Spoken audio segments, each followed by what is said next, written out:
Bonjour Naba, internaute Nabiso Nyoso. Bonjour Nabino, la grande famille Dr News. Et Sengopo Bozalaka, ebele, na souci, ya koluka koyeba santé ya mboka Nabino, ndenge tolobaka état de santé ya mboka.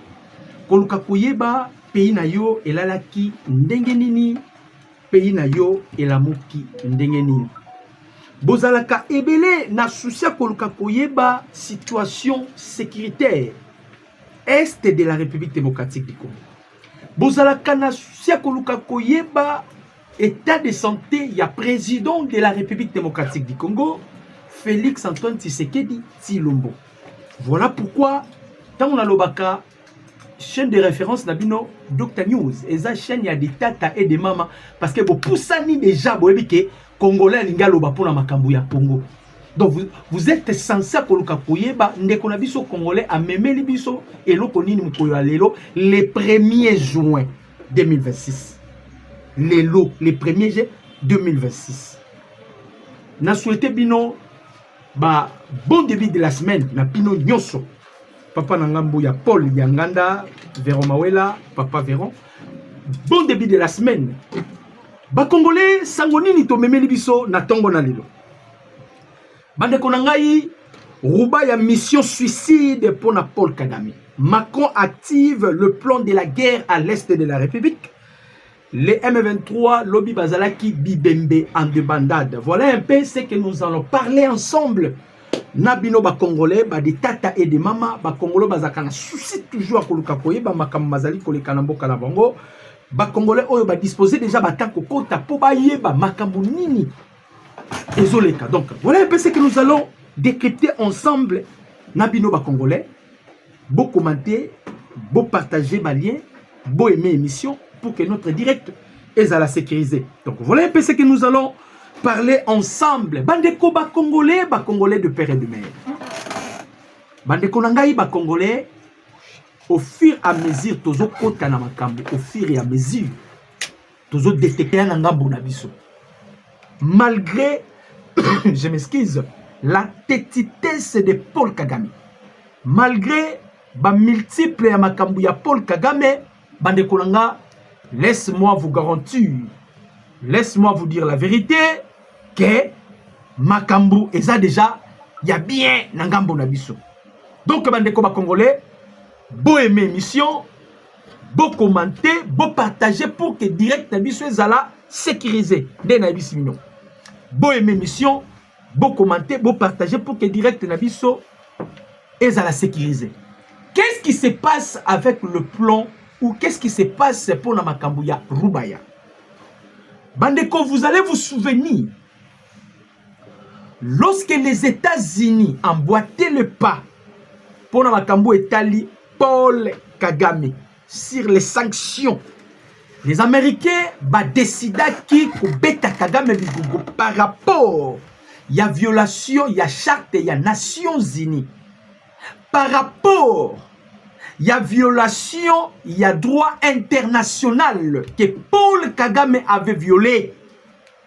Après avoir causé un engagement aux États-Unis, na Washington, a eu un engagement vis-à-vis de Donald Trump, vis-à-vis avec les Américains. Après causé un engagement, Kagame a l'hôpital américain au Bakizengi, Bazoba. Kagame est allé faire di n'importe quoi bandeko ba Congolais. Di n'importe quoi Kagame ke osala ya nini? Kagame kei a koti Rubaya, Kagame sali biloko nyonso. Alors pour les Américains zalaki insulte. Ba Américains bazwa ki mokano ya kumamika Kagame ba sanction. Chose grave bandeko ba Congolais. Emmanuel Macron, dernier rempart ya Paul Kagame. Na minute oyo Congo toana bitumba na France pour votre information. Pays azotiabiso mulunge lokola ba français azate. Même l'opposition, les soi-disant journées mortes na bango, il y a de l'argent qui vient de la France. Ba français bazo financer. Pour na ba français, Tshisekedi esengeli akanga bisaka akende. Pour na ba français. Tshisekedi sengeli akanga bisaka akende pour les Français. Pour la nini, bazomona ba intérêt na bango en danger. Bazomona Tshisekedi a bloqué bango surtout pour la Génocoste. Alors, bisiko ba bimelaka bazo bimali sous te pour la bango Tshisekedi devient maintenant obstacle na niveau où vous ne pouvez pas imaginer. Alors, décision ba française anini Tshisekedi akende. Donc, ce qui kaka la France décide ya ko désolidariser na Rwanda la chute libre de Paul Kagame. Si la France décide de se désolidariser avec le Rwanda, parce que na minitoyo c'est la France. Alors, de l'autre côté, qu'est-ce que nous devons faire pour bloquer aussi la France? Parce que les Français va bloquer les sous. Tokobeta masolo boyeba pla ya Macron. Tokobeta masolo parce que Kagame aza sikoyo azoyeba te qu'est-ce qu'il doit faire. Mission Macron PCA ça devient déjà suicide. Makambo Rubaya. Surtout que avec la diplomatie que le président Tshisekedi a sali kozwa Rubaya ko pesa yango pa ya mi enti ko pesa te mais gisement wana et comme a exploité par un américain multimilliardaire qui est l'ami de Donald Trump. Et vous savez, quand nous sommes allés côté à la Eric Prince, on a signé des contrats en aparté Eric Prince parce que le Blackwater est une unité spéciale privée. Il y a un paracommando américain à créer Cubain Bazawana, Batubele Bazawana. Ah, Bandi Kolongai, on nous informe lobby. Des armées, ba polonais, na ba français. Na lobby na bino des bataillons, ba polonais, na ba français. Ba koti wapi, ba koti sac. Ba koti sac bazui sac direction wapi, Rubaya. Pourquoi bazako insister na Rubaya? Parce que mission ba pesi Kagame a okokali sous mission te. Azokokate par rapport ya réalité ou écoutami misiko na kati ya Rubaya minito. Les Wazalendo déterminés. Les FRDC déterminés. Ba élite na biso ba outi na Égypte déterminés. Ba commando ba outi na Israël déterminés. Donc pour na kokende plus loin, toi bisabino que c'est la guerre. La guerre ça s'annonce déjà. Bande comme Congolais, tozongi na Suisse. To bande ko bisa Paul Kagame, petit à petit, to koye ba manœuvre na yo. O betaka masolo sur les FDLR, o betaka masolo sur les Banyamulenge. Kagame ne plaide plus pour les Banyamulenge. Kagame ne plaide pour les FDLR. Kagame plaide maintenant sur le contrôle ya mine de Rubaya. Pour Nanini, Emmanuel Macron yebisi Kagame, soit ozongisi mbongo, soit t'engages na makambo to bandaki na yo. Engagement makambo babandaki c'est depuis 2004 jusqu'à 2026, il y a cela 22 ans que l'Union européenne azobimisa misolo azopesa Kagame pour que Kagame akotisa batu babomaka ba Congolais. Yango tokendaki plus loin à Koloba. Est-ce que notre gouvernement bakoki kozonga simate batala nanu? Qu'est-ce qu'on peut faire avec un ambassadeur français à République démocratique du Congo? Pendant que la France a tikali rempart ya suka o ya simbi aboyi Rwanda kweya, c'est la France, Emmanuel Macron. Aboyi Rwanda kweya. Bandeko, lorsque Russie attaquait Ukraine, la France était le premier pays à combattre, à condamner la Russie. Mais nous sommes attaqués par le Rwanda. La France a négocié na Kagame. Tous ont négocié na Kagame, mais il y a un commando parce que Bitumbezo Bundama. On a disposé aussi de Blackwater. Na Rubaya. Donc, il y a une Suisse. Bande Koboyo comme aventure. Macron a petit calcul. Hein? Tout est calculé, hein? Comptabilisé. Macron a petit calcul. Na calcul Macron abeti calcul nini. Liboso tango tokendaki na Doha. Na ba M23. Parce que pour parler à Doha, c'était avec les M23. Tandis que pour parler à Washington, c'était avec le Rwanda. Tokendaki na ba M23 ko solana ba on a Doha parce que on devait procéder na programme ya PDDRCS. Démobilisation, désarmement, na cantonnement. Biloko wana po salema, il faut qu'on se parle. Poto solo la. Tokendaki ko solo la. Baye M23 baye bisi gouvernement congolais. Biso to ana cahier de charge. Poto tika bitumba, bopesa biso. Contrôle ya Nord Kivu, na Sud Kivu pendant 8 ans. Boyoka kiyango. Pendant 8 ans. Contrôle ya Nord Kivu, na Sud Kivu pendant 8 ans. On est zalaki baye M23, nde baye pa ina biso. Bande konanga ba congolais ndenge tolobaka kaka. Tokene malembe, mais vous allez comprendre. Tokena bango na suka. Tango ba yena proposition wana pendant 8 ans, le gouvernement congolais a rejeté Kiyango en bloc.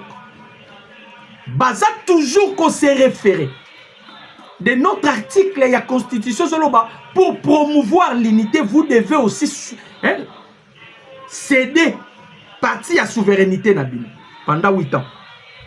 Et il y a qu'on changer toke na bango na Doha na Suisse parce que na Suisse balembi balobi en tout cas topesi bino sameno suka so boyokanite bokeni siko toke na Suisse ba M23 ba changer version boyoka version ba M23 ba ina ba M23 ba lobby tolingi tozwa contrôle ya Nord Kivu na Sud Kivu mais temporairement ba lobby bien temporairement de 1 année à 3 ans. Botiki biso to exploiter de 1 année à 3 ans. Après cela, neto ko se retirer bitumba ici. Le gouvernement congolais lobby bolamba bolia ikosimba. Tout ça c'est qui? C'est Emmanuel Macron. Bonanini. Macron et Bissiti c'était dit yo il faut kako sololana Kagame. Solution ko uta na Washington te. Solution ça entre yo na Kagame. Or le chef de l'État déjà Félix Antoine Tshisekedi Tshilombo, il est déjà tanda qui met et pas il y a Kagame. Kagame avait refusé le but. Nous ne sommes pas venus ici pour pleurnicher, pour naboyer. Bande Konangai. Kagame a refusé la main tendue du président Tshisekedi. Kagame tout en état affaibli. Aujourd'hui, Kagame qui tend la main et pas le président Tshisekedi pour le président Tshisekedi à Salanini. Andi Mayi. Le président Tshisekedi a dit non et non. Non et non. Boyoka mutazoya na makama négociation. Ayeba qui déjà. Bamindele bazo préparer, surtout les États-Unis. Bazo préparer dispositif mususu. Surtout les États-Unis. Bazo préparer pena balambela e biloko bien. Kagame savait déjà ça. Ayaki ko précipité oh non Tshisekedi au moni boye. Le président Tshisekedi a dit parce que si mon konzambo akenda ki Hongrie, Emmanuel Macron pouvait en profiter que le chef de l'État va coûter à Paul Kagame. Et heureusement mon konzambo a été sage. Si mon konzambo a été azongi, tikali ko coûter à Kagame ti. A coûter na Kagame ti. Donc le plan de Macron, il y a ko coûter ni sa président Tshisekedi na Paul Kagame tenu en échec. Pour la nini? Bah, beaucoup déjà le langage bah comment qui n'ango non. Comme ils sont des Africains, beaucoup ils tika bango, bah ça la bango na bango ndenge na bango boy. Maintenant, boyo kamakambu Kagame uti ko ebisa ba américain. On doit examiner ça.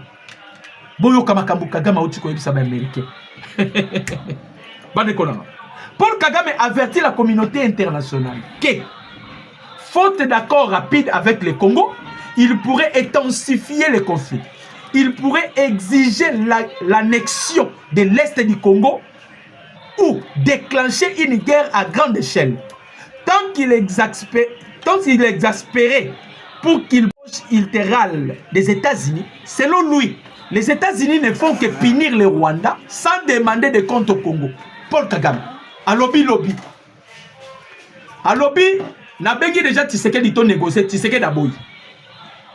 Bino américain au travers Nadinanga Oyo, Olivier Nduringere, il a fait l'appel. Na babayer na biso nyonso. Boya bokota makambo ya biso na Congo to luka compromis. Boboyi kokota. Maintenant moi j'appelle Tshisekedi refuse. Nenge akoro ezoumela. Ngana komi na après, soit nazo ko annexer, boni ba zone eza sous contrôle na Yoana. Alobi azo annexer ngo na Rwanda. Pona nini? A remarqué que je m'excuse. Les États-Unis ont punir beaucoup plus le Rwanda, mais ils ne demandent aucun compte en République démocratique du Congo. Tala Kagame place à Kei. Tala Kagame place à Kei. Moutazo tia Kagame pression, c'est Emmanuel Macron. Parce que Macron et BC Kagame, soit Tozongi Simbo. J'ai misé de l'argent pour cette guerre. Soit Tozongi Simbo, soit tu te continues na lit, Yangwa Kotisaki ba commando lobby. Ba commando polonais na ba commando français ba kotaki lobby. Donc ana zoe bisabino rubaya opesimboa mboa boyi. Les Américains ba décider ba ebisi Kagame sala makamu na lombangu sala na lombangu po je m'excuse kuna makambo sila na lombangu mbangu sala na lombangu makambo sila lombangu mbangu. Maintenant, de l'autre côté, Kagame est bloqué. Macron bisait de l'argent parce que Macron espérait. Nabambongo na tsaki na bisaka bino. Ataka mbongo même ti na boroyo ya basango oyo. Pacte social. Pacte social ezalaki carte ya Macron ya makasi. Ba Congolais belé ba ebakate. Pacte social. Et ça qui carte ya Macron ya makasi. Macron savait que l'église catholique étant puissance, étant une puissance, il pouvait aussi utiliser même l'église catholique pour renverser le régime du président Tshisekedi. Le coup les alaki déjà impossible de Joseph Kabila de revenir au pouvoir. Il devait maintenant créer la troisième voie. Quelle était la troisième voie? C'était Moïse Katumbi. Voilà pourquoi Moïse a effectué même des voyages au Vatican. On les préparait comme un jonqueur, une carte de l'église catholique. Azakina soutient Yabambongo tout koso. Maintenant, la pacte sociale. Le président Tshisekedi a anéanti la pacte sociale. Avec ses ambitions, Tshisekedi a bloqué Bango. Tant que Baye Tshisekedi a dit Bango, pour que beaucoup de ce dialogue, vous devez consulter toutes les églises. Et ça a bino moko. Beaucoup de ces églises n'y sont la carte. Ça a bouleversé leurs cartes. Pour Bango, il y a chapeauté. Mais peut-être la bino li solo a bande koba congolais. Nanga. Je m'excuse. À Koti Goma. À Koti Bukavu. Nanga Koti Goma, Koti Bukavu, a bien notre pour avancer les sous-soutés. Tout c'est un dialogue écoute. Dialogue écoute. Dialogue écoute. Dialogue écoute, mais ils ont la chapeauté pas ya basango. Ce qui bolandi Martin Fayoulou. Fayoulou se penche beaucoup plus c'est pas basango. Fayoulou espérait que Bamindele bakoyi ko sala ye dauphin ou bien bakoyi ko sala ye candidat potentiel. Mais Bamindele batala qui déjà Fayoulou baloba za faible, on peut l'utiliser dès bazo utiliser. Bande ko bo multiplier ba j'aime. To lobaka ngo pour sécuriser notre direct, to aimer, to commenter, to partager pour que notre direct est à la sécuriser. Donc tant que les autres ça ba j'aime et ça pour automatiser direct na biso za sécuriser. Ils ont essayé avec le pacte social, ça n'a pas tenu. Biloko nyonso bazo essayé, bazo bunda ba essayé et simbate. Bloqué. Ils ont simbate. Batende boye simbate. Yango bomoni Macron a bombité bandeko ba congolais, a bombité. A kotisi ba soda officiellement ba polonais na ba français ba yé. C'est une question que nous devons poser à notre gouvernement. Qu'est-ce que vous attendez de la France? Poste yaya. OIF, qu'est-ce que nous allons en faire avec? La France n'est pas avec nous. Emmanuel Macron est l'ennemi de tous les peuples congolais. Tous un mauvais souvenir à France. La France a contribué pour l'infiltration à la République démocratique du Congo après 1994. Lorsqu'il y a eu génocide, l'opération turquoise a été orchestrée par la France.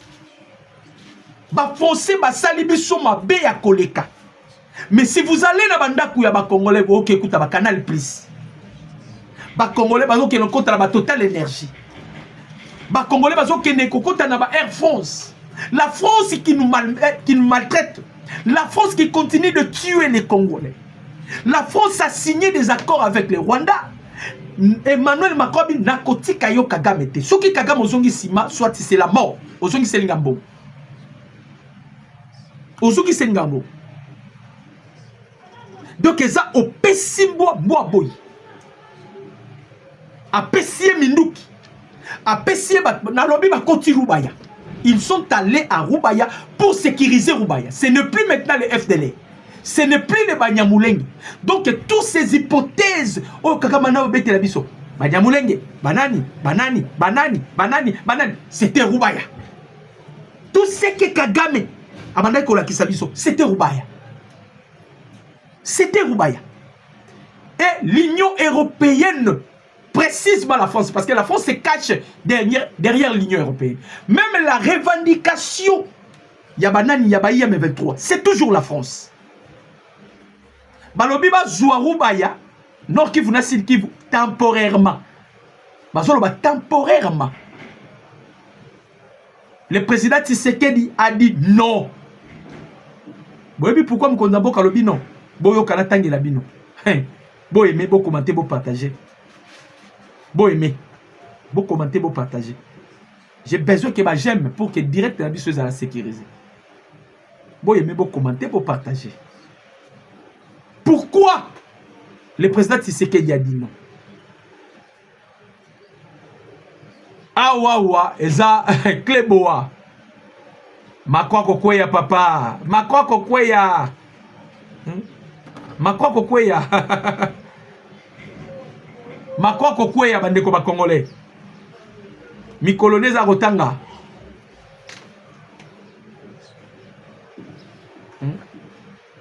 Ah, donc Kagame pena komi na epinako yoka. Paul Kagame aurait déclaré au gouvernement congolais que pour qu'il retire complètement ses troupes du Congo et mettre fin à la guerre, le Congo devrait accepter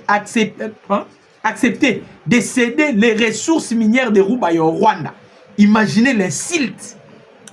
Il ne parle plus des peuples Banyamulenge qu'il prétendait protéger, mais des minéraux. Pour de nombreux observateurs, cela indique que la richesse minière sont au cœur du conflit car elles jouent un rôle majeur dans l'économie rwandaise. Et ça, les sous-Banyamulenge, te Kagame Obobate, Abisi na Ebisi Tshisekedi. Nga déjà prêt au solo, l'ina déjà. Na Ebisi Tshisekedi, Tshisekedi soit d'accord. Asenga kaka, apesa ngaka Rubaya. Donc, tu as pina bana mikeko, tu pesi pina Rubaya na biso. Kagame oza malade. Oza malade. Bon, yoka. Le verdict approche. Le deal de Rubaya qui fait trembler Kigali. Et donc, chanzise Kagame, ils ont balola ba mutu. Bon, yoka. Le 26 et 27 mai, l'histoire s'est accélérée à Gizeni, prétestant Ebola pour contourner Goma. Les délégués suisses y ont fait venir les M23 bar AFC. Des jours de face à face sous haute tension. Au cœur du dossier, la mine de Rubaya. Nalobi la bino, mission suicide ya Kagame. La mine de Rubaya. La mine de Rubaya, c'est la mission suicide de Paul Kagame. Boyoka. Rappelons les coups de maître de Kinshasa. La RDC a officiellement intégré Rubaya dans l'offre de partenariat stratégique promise aux États-Unis pour Washington. Sécuriser ces gémissements à l'épreuve de la concurrence chinoise et une priorité absolue. L'oncle Sam veut sa mine et l'occupation rwandaise bloque le business américain. Boyoka nan. Boyoka. Guerre froide entre les États-Unis d'Amérique et la Chine. ils ont tourné tout autour, il y a des terres rares. Et les terres rares que les États-Unis cherchent, l'une des raisons, le président Tshisekedi n'avait pas d'autre choix. Tu écrire un accord à Washington. Tant que tu écrire un accord à Washington, les Américains vont dire que parce que l'Union européenne peut ils ont eu à signer, à faire des accords avec le Rwanda. L'accord Moko Moyu, Oyoyo, Macron, il est maintenant il est perdant. Parce qu'avec le président Tshisekedi, Macron a tiré profiter. Il est perdant. Il est perdant. Donc, Yakoube va tirer profiter. Le Kolabino se focaliser na Kagame. Se focaliser na Rwanda pour tuer les Congolais, piller. Et que les 100 Congolais réclament la vengeance. Le président Tshisekedi a dit, moi je dois défendre seulement les 100 Congolais. De bloquer Bango Place. Alors, en coulisses, Washington pousse la Suisse à réforme du Qatar, de l'Angola et de l'Union africaine. 5 architectures diplomatiques qui convergeaient vers le même verdict. Le calendrier américain fixe à mars est clair. Retrait total des forces rwandaises d'ici fin. Nous sommes le 1er juin. Les rapports sont sur la table. Kigali sait que voler les coltas promis aux Américains est devenu un suicide politique. La question n'est plus si les sanctions vont tomber, mais quand le Congo gagne. Balobi, ça devient et comme Liwa pour Nakagame. Liwa pour Nakagame. Il a bouffé de l'argent. Bemira Barabini. Kagame a liembo. La France, Kagame a liembo. Ce qu'on va yébisier, il doit quitter. L'une des raisons, vous avez vu, on a déployé aussi les Blackwater. Parce que France a continué à Batunaït. Les Américains aussi donnent l'ordre. Eric Prince Kotamasolo. Hey, Eric Prince Kotamasolo. Donc, Awa, Bandeko Congolais, Toloba qui yango déjà Bandeko. Kagame, il cherchait à tout prix que le gouvernement congolais soit aussi impliqué dans la sanction. Aluki yango na ba façade nyonso. Aluka simbi Tshisekedi touche Tshisekedi azokima. Aluka salabo Tshisekedi azokima. Aluka salabo Tshisekedi azokende koluka même opposition. Nyonso zo sala, il cherchait à partager sa douleur avec la République démocratique du Congo qui n'a pas été tenue. Azoluka partager karamabe naï. Tala muta komiti na niveau oyebi sa américain. Botuna raconte dans le gouvernement congolais, mais vous continuez à me punir. Sanction et ça la passe. Kaka makomo kenaba ici. Sanction et ça la passe. Est-ce que vous voyez bien? Sanction et ça la passe. Donc, bandeko congolais, l'ennemi du peuple congolais est reconnu. C'est le Messie Emmanuel Macron. Mouto pena lobi na ba congolais ke naoti kate. C'est Emmanuel Macron. Ye pena lobi na biso ke naoti kate na ozonga simate. Il continue de s'entêter, Monsieur Emmanuel Macron. Il continue de s'entêter. Il faut que le président Tshisekedi au changé Mindou qui vis-à-vis de la France. On ne doit plus continuer à voir la France qu'on ternir biso dans l'esclavagisme, dans la souffrance. On ne doit plus continuer à voir ça. Bah français, baza batoumabe, l'hypocrisie d'un niveau vous ne pouvez pas imaginer. Hypocrisie et pas bah français. D'un niveau vous ne pouvez pas imaginer. Dieu merci. Bande kolanga ba congolais. Dieu merci. Ba okota. Koko teza facile. On dit roba yawana. Koko teza facile. Kobima. Il faut tout nasko nzambe. Mais si tu vas sortir vivant ou tu vas rester à Roubaïa. Ça c'est la terre congolaise. Nalobi na bino koko teza facile. Mais kobima. Tu dois demander à Dieu si tu sortiras vivant ou tu vas mourir. Pour les soldats, ils sont soki ba kimite. Ah, bandeko ba congolais. Oh non, yebisa bino zama sekite. Soki ba kimite. Ba kobima vivante. So ba kimite ba bima vivante. Koko teza facile. Rubaya. Bandeko botsa ba j'aime. On aime des j'aime pour que tout sécuriser direct na biso. Tout sécuriser direct. YouTube a boosté chaîne, a boosté vidéo pour que bandeko ba congolais ba zubiso na temps oté batala biso na temps mosusu. Ils ont compris que les M23 baza ba foufou. So moni Macron à côté ici armée naïe. À côté ici ba français. À côté ici ba polonais. C'est qui ne compte plus si na ba M23. Il faut qu'on se dise la vérité. M23 depuis Bazwa Gomana Bukavu, il fait que tourner en rond. Baké Walungu, Baké Boye, Baké Boye, Baké Boye. Tant que tu disposes moyen de Wazalendo, Boyo Kibi no Mokoti. Boyo Kibi no Mokoti. Lobby to corriger ba M23 sévèrement. Bandeko ba Congolais. On a corrigé les M23 ba koti si trouble en débandade de Bango Moko.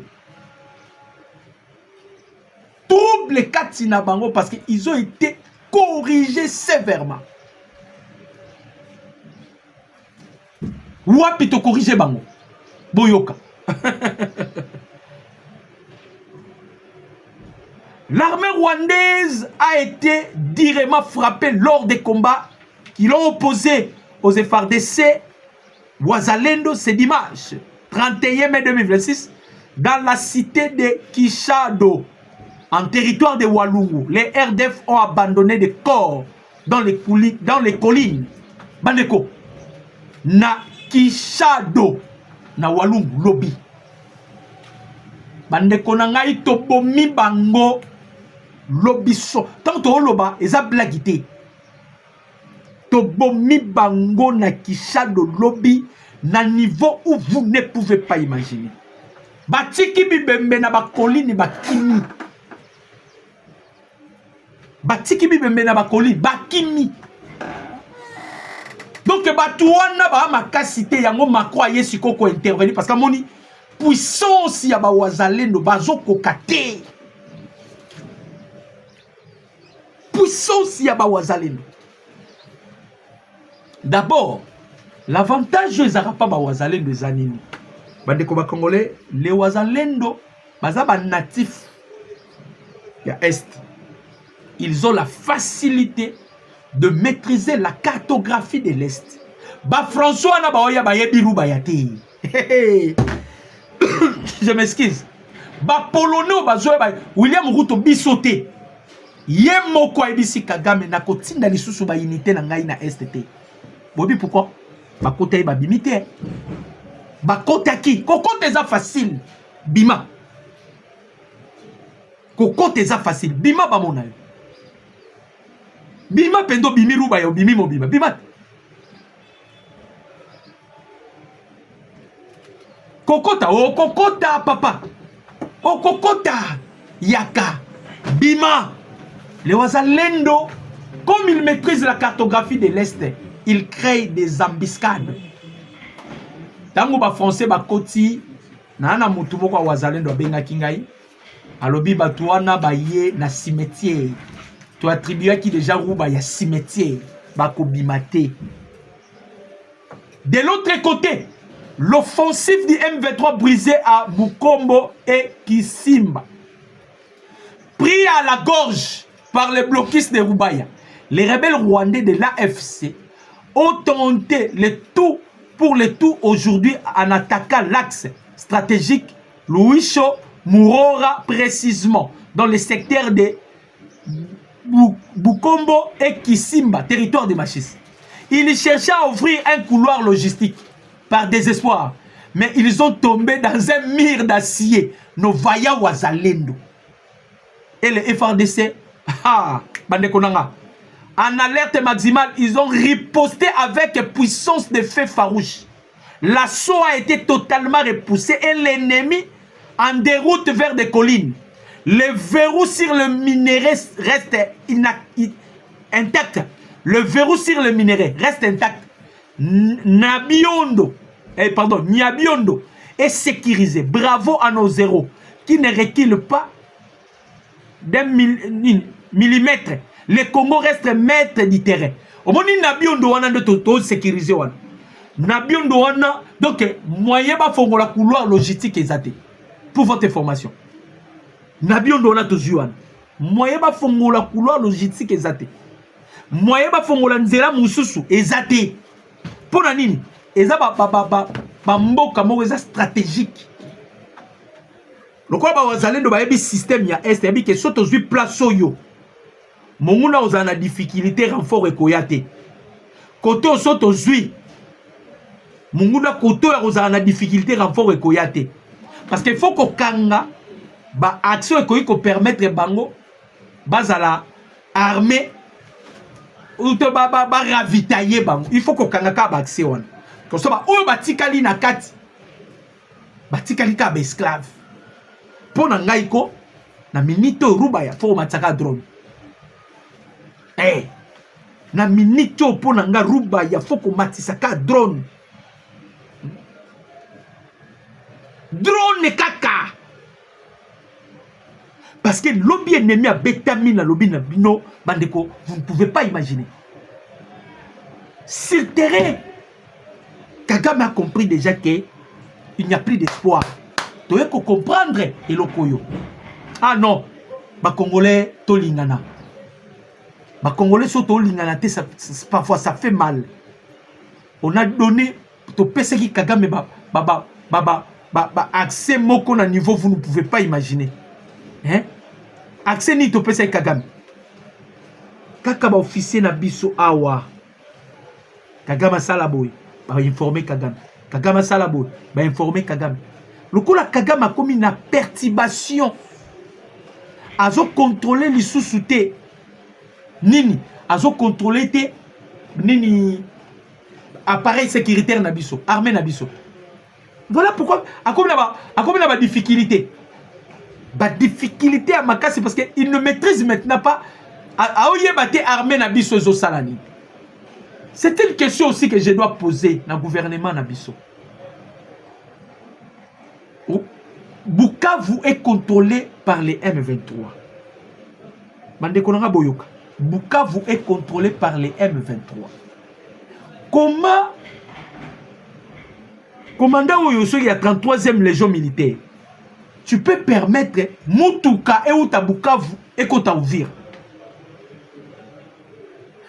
Comme la vigilance, c'est notre devoir en tant que les gardes de notre patrimoine commun, qui est la RDC. Le contrôle de ces camions à provenance de Bukavu est en cours dans la ville d'Ouvira.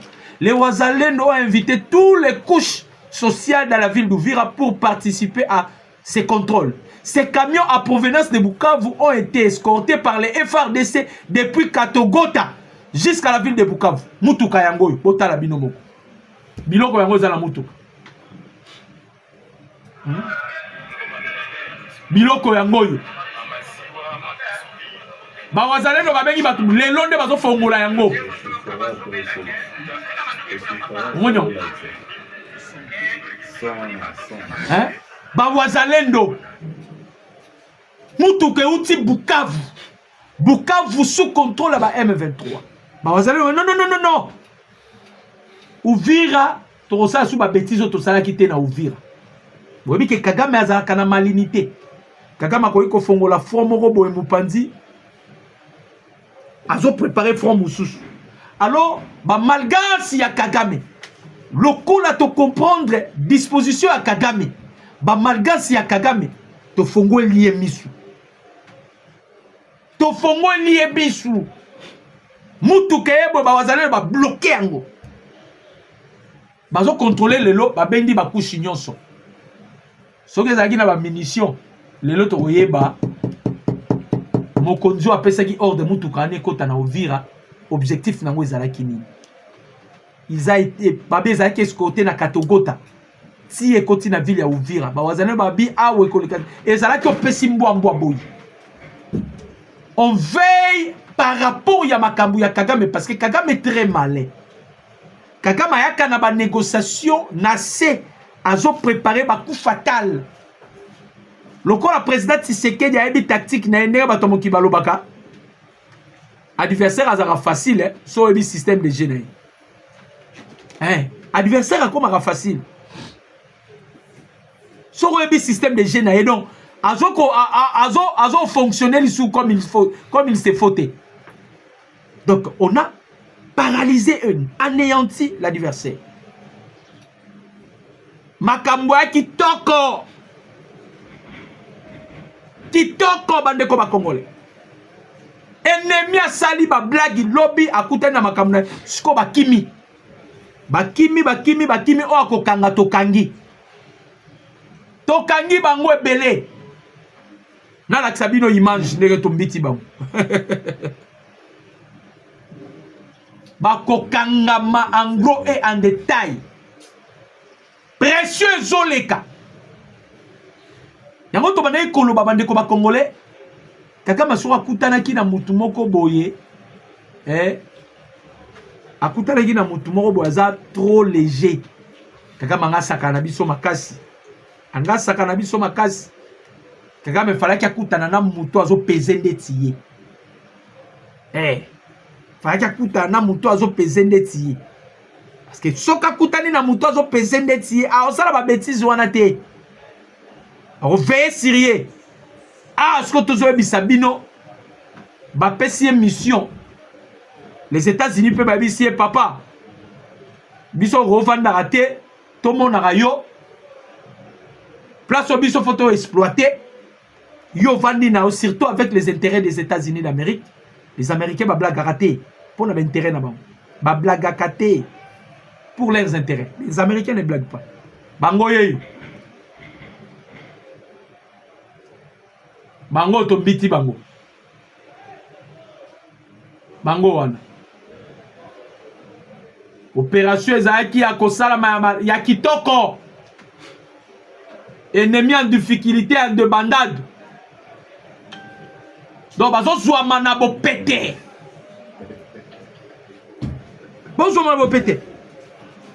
Joseph Kabila bandeko nanga ba congolais Kabila tie misolo. Misolo ya Kabila. Mususu apesi na opposition. Kabila savent bien déjà que opposition tikali rempart na ba Fayulu, ba Sesanga. Oh ba uti ko bimisa révélation, il touche 8 millions de dollars américains. Deli Sesanga na gouvernement congolais. Un opposant qui dit aux gens Babi Maté ville morte, mais il va foutre par mois 8 millions. Près de 8 millions de dollars américains seraient versés chaque mois par l'État à l'opposant d'Eli Sesanga à travers sa société de construction X Logistique, engagée comme sous-traitante de l'entreprise arabe Constructor, dans le cadre des travaux de construction des routes à Kananga, au Kassai. Talambongo d'Eli Sesanga, 8 millions. Lokola Kabila besoin ki batouana nyonso, il avait sélectionné batouana basungai. Kabila a disposé ba lobbyiste ba kei aux États-Unis pour na koluka kolongo la sanction ya Kabila. Bande konangai. Quand j'avais dit na yebisa libino ba oluka ndesko bakanga Kabila. Pourquoi ba oluka bakanga Kabila? Simbisi Kabila touche chez M23 en Suisse. Parce que le nom de Kabila a été cité en Suisse. Quand les Américains vont remarquer qu'il devient maintenant obstacle parce que les Américains ont signé un accord. Ils ne veulent pas babimi sa force sous forme morobo basalibo non. Ils respectent bazolanda na ligne les accords ont signés. Donc bakoyi kokota bikota kotate bazo kendesko malembe. Nde to moni opesi ruba ya oyo donc place wana imaginez ba pesi déjà Kagame qui prépare-toi. Macron makambo sala, Macron ne peut pas se tenir devant les États-Unis d'Amérique. Ba wazalendo kuto apamba ba kimisi armée na yo. Ba wazalendo apamba ba kimisi armée na et vous comptez affronter les États-Unis d'Amérique. Ezali panango bate. Ezali panango bate. Les baba lobbyistes bakepa Kabila. Bakepa Kabila. Parce que ça la lobbying pour na Kabila pour na kolongo la sanction. Bande konangai réponse est favorable était. Donc moi na mai pas tellement que réponse est favorable était, mais option que tu as na ba ombitaye. Option des ba ombitaye. Nenge ba proclamer balobi bon. Lokola stable DRC Act est bloqué biso mokona no américain parce que c'est une loi qui a été adoptée, votée par un démocrate et adoptée dans le Congrès américain. Babimi seli yango même HR 887-04. Bandekolo koaneza Kleboa. La paix en République démocratique du Congo. Kleboa. Kagame comme il veut faire bras de fer. Bah c'est Eric Pen. Eric Prince, quand on solo. On a déployé des Blackwater. Maintenant, qu'est-ce qui va se passer dans Ouvira? Les Ouazalendo ne seront plus seuls. Il y a des commandos, on a eu des Sabino Baïlit, Baouti Israël, Baye. Baouti na Égypte, Baye. Donc, côté Ouanezali, on doit maintenant s'imposer, utiliser la force pour imposer la paix. C'est ce qui va se passer dans Roubaï. Ça devient une mission suicide pour Nakagami. Allez, les Américains, n'abengit Tshisekedi to solo la Tshisekedi aboy. To ko solo la Kagami nini. Quand te donne Roubaï. Tu es maintenant conscient que Roubaï ne t'appartient pas. Tu es conscient que là où tu es là, appartient à la République démocratique du Congo. Obika Sungabiso. Mokili pezota na Kagame bia. Donc richesse onyo so Kagame zaranango. Ezama kila ba Kongola boma. Ezama kila ba Kongola continue à koboma.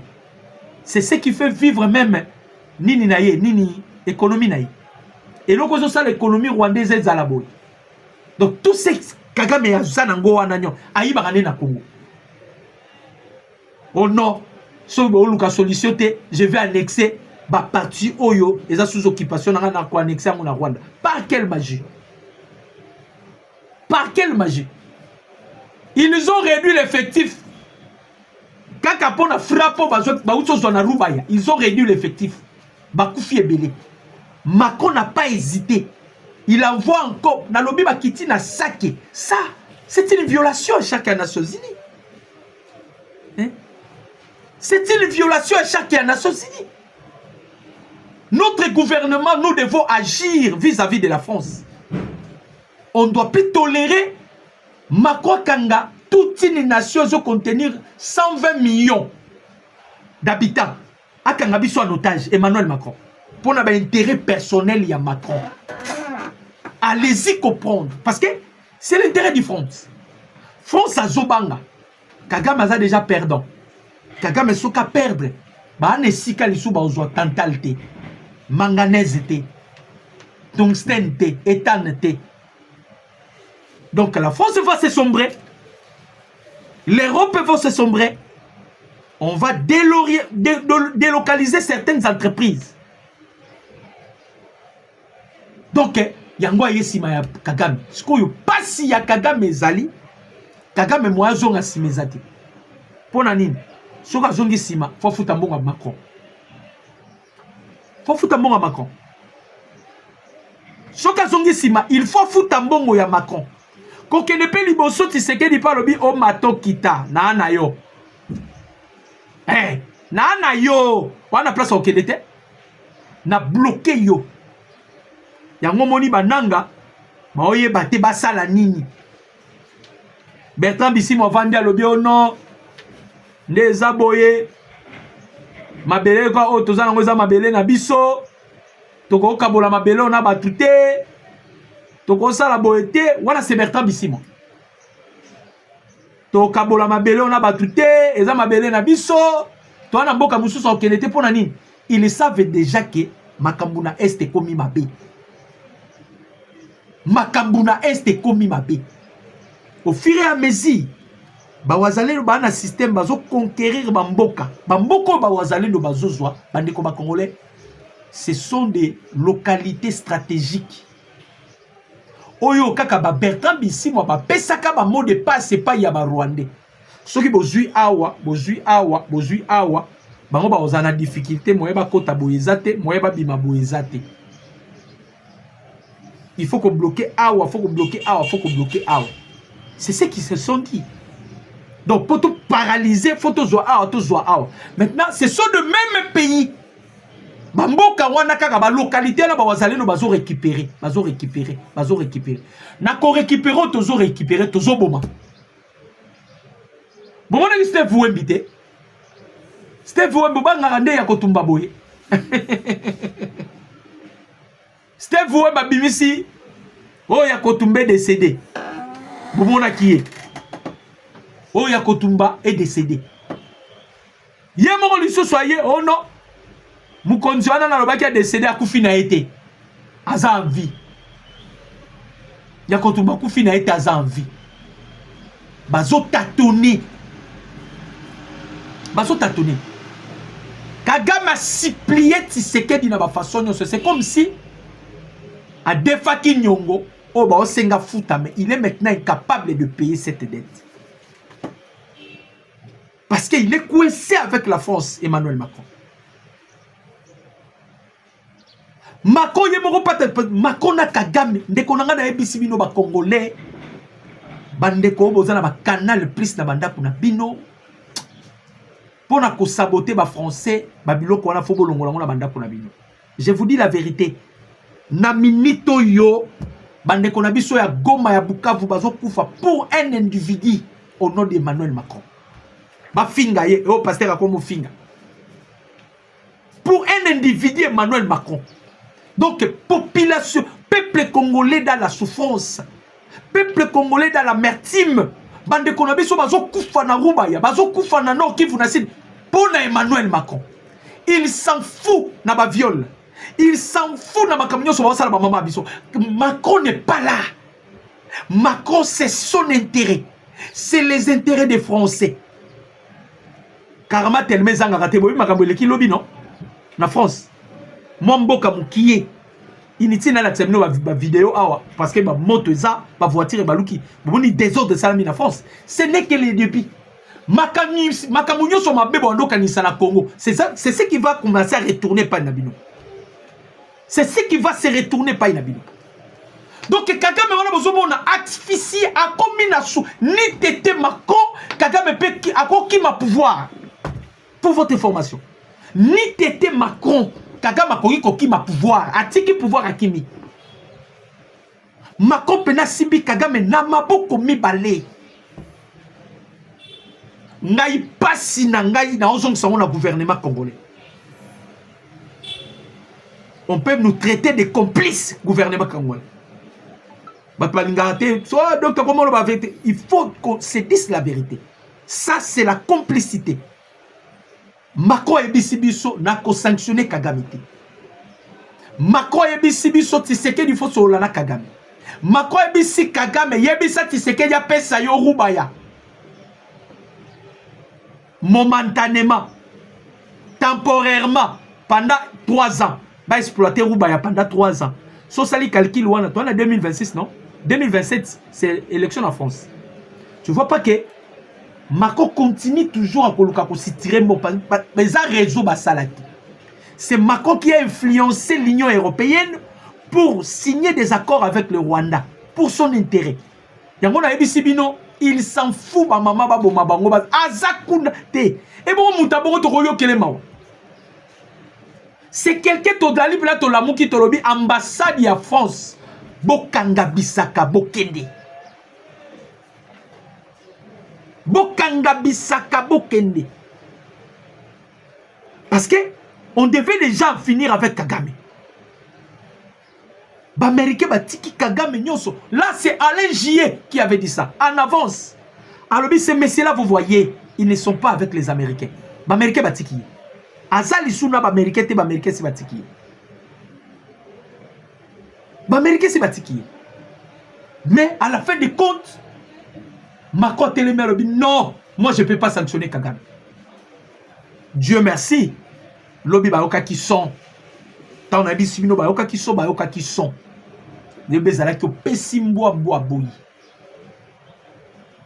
na kirosto petit ennemi tokangi ba misusu en débandade ba ibalanke wana kutu ba place bazalaka ezalaka te ndeko nanga zolo bato sala marche pour na ba français ici les diasporas qui sont précisément en France ba ko sala marche na Champs-Élysées te ba diaspora congolais ba ko sala marche na Champs-Élysées te parce que nazo ebisa bino rempart moko ya Kagame c'est la France.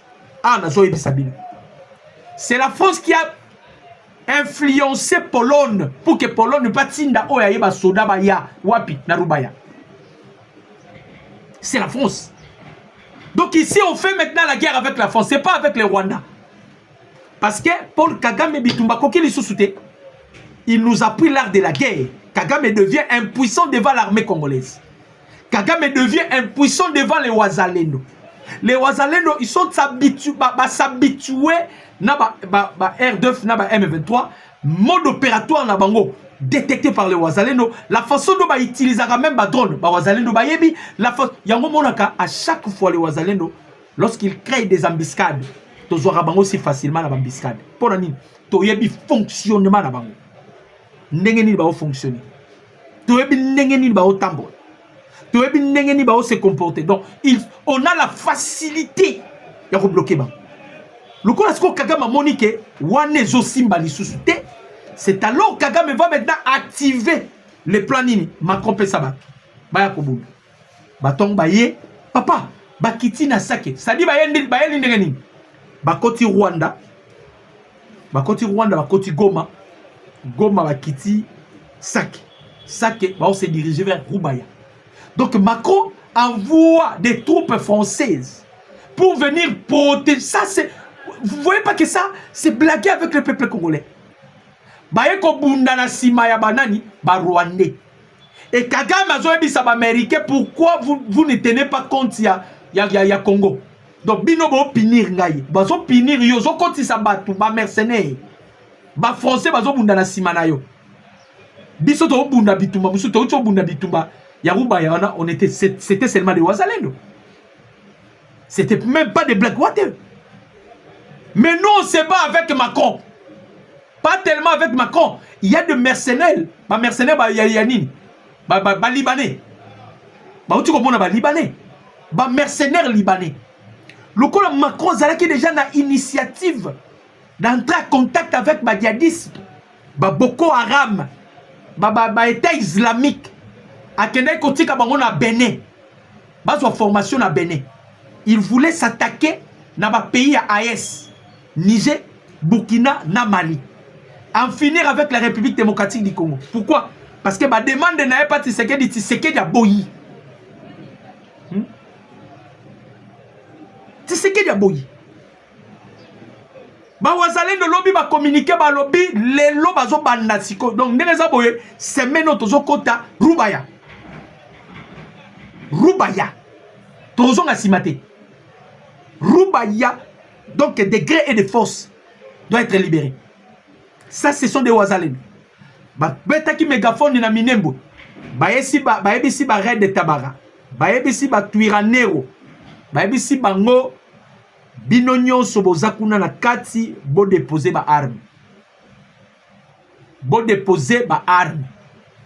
Bino nyonso wana kati kuna bo déposer ba arme. Bino nyonso bozana kati bo déposer. Ba silisi ba zongi sikoyo na Rubaya. Ah tozo ebisa bino lelo eza opesi mwa boy.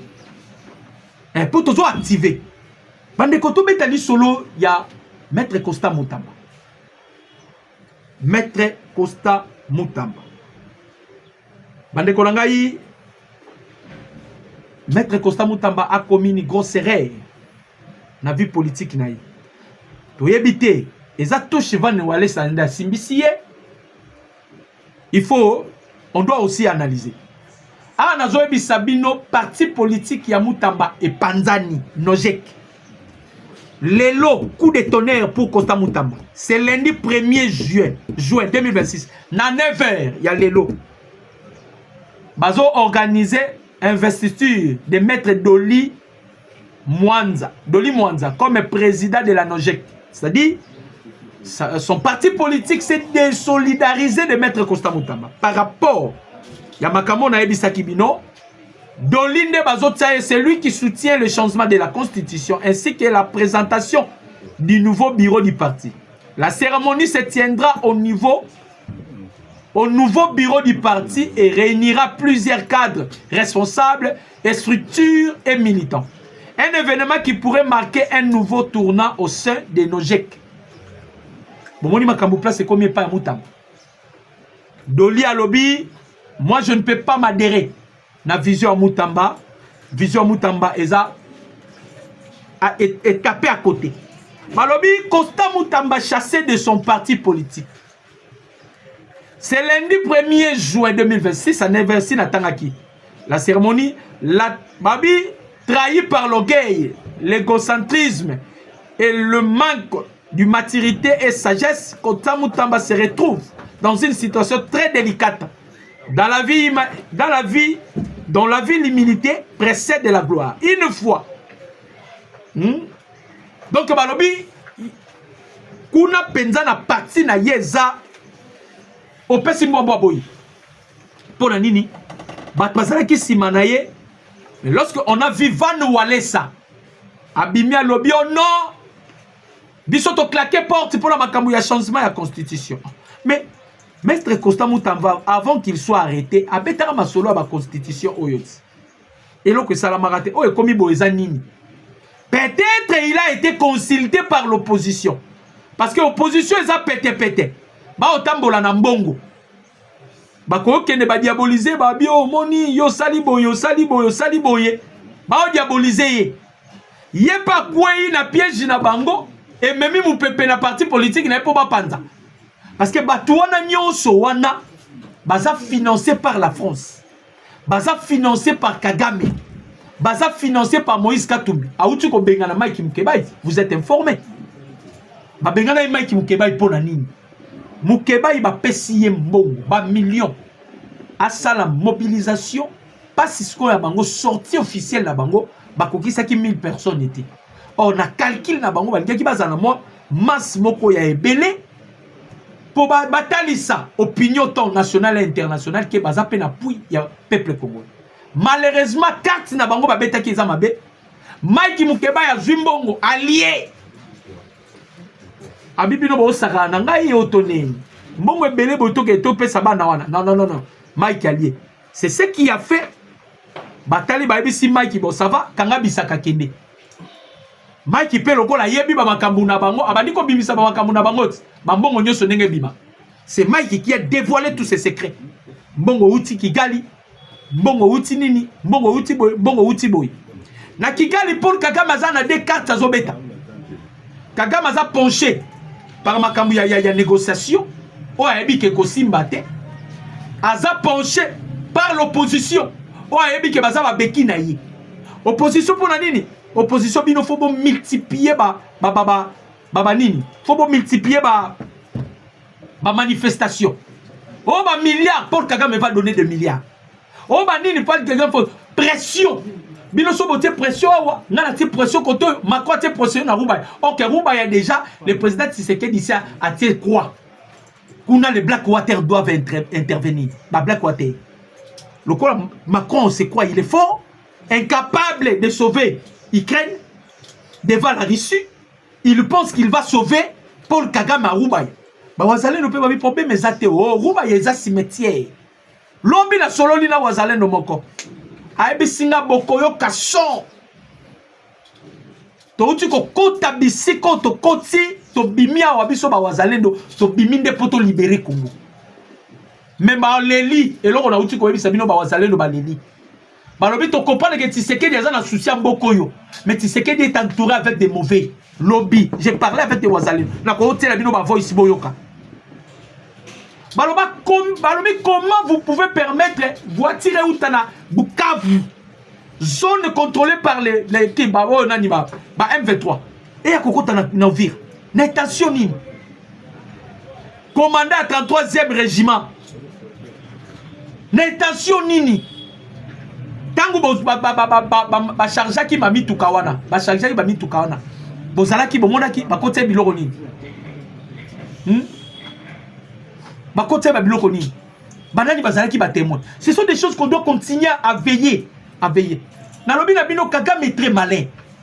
Ils ont cherché Tshisekedi partout alandi tim konzamboka na Hongrie ba kutanité Macron salibi sala ils se sont pas vus avec le président Tshisekedi. Proposition Tshisekedi est catégorique. Roubaya, c'est l'ami proche de Donald Trump qui va maintenant exploiter Roubaya. Et les Américains, le coup là, pesi bango yango. Les Américains, ils ont na Suisse. Bah, si Suisse, bon bengi ça ba M23. Bah bengi c'est ba M23. Baya, bazaki des jours. Bah solo na ba M23. Bah M23 ba lobby, non. Liboso to sengaki 8 ans, mais c'est quoi to kiti na 3 ans. Ça dit temporairement. C'est que la petite Kabiso to exploité pendant 3 ans. Ah, mboka mo ya bino. Bade ko ba Congolais. O kindo kité, kolokate. Mboka na biso. Ça, ce sont des conséquences ya Kabila. Yango Idriss Déby alobaka. Ah, tu sais que di soko ya kana Congo te. Le Congo était déjà parti. Ce sont des conséquences de Hippolyte Kanambe. Tona bitumba siko a ezande rachat. Ils ont racheté la République démocratique du Congo na maboko ya Rwanda. Donc pour la situation de Roubaya, la situation est extrêmement tendue. Peuple congolais. Na lobi na bino e musu bokoyo ka ke guerre ezo s'éclater lelo.